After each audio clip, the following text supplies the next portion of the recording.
Prime Minister. Stephen Smith's a good mate of yours. He helped you during the campaign. He was actually Defence Minister at the last time there were big budget cuts to defence.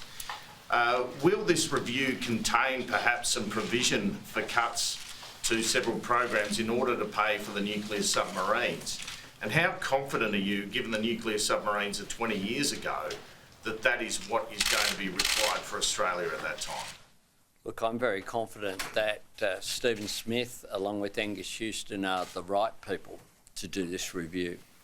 That Stephen's experience as both Defence Minister and also as Foreign Minister, but also what he has done in post-political life, puts him in very good stead.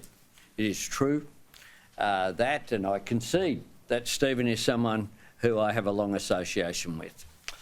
It's also the case that I have a long association with Angus Houston, and indeed have appointed Angus to the Chair of Air Services Australia and gave him the responsibility of bringing together civil and military air services, and that was a difficult task which Angus fulfilled like every other task he has performed in his whole life, with diligence and with effectiveness. The government has made it very clear that we will have defence spending maintained at least 2% of GDP, and I've also indicated, as I did in my Lowy Institute speech, that I actually expect that to rise in the future, not fall. Prime Minister, members of the military community are very critical of Stephen Smith's appointment today, pointing to cancelled projects during his time, a lack of decisions, described him as one of the worst performing ministers. What do you say to people who are making those criticisms, and can you rule out any changes to defence projects already decided or big ones that are about to be decided, like Land 400?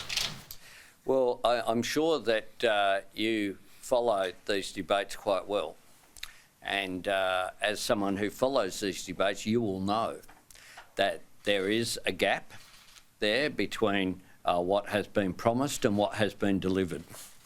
That has occurred on the former government's watch. What this review is about is having, well, I'll say what it's not about. What it isn't about is a review of defence strategy. We agree with the 2020 update. We think that was sound, but we also know that there is a gap there between capability and what has actually been promised in the past. There are significant delays in delivery of what has been promised also, but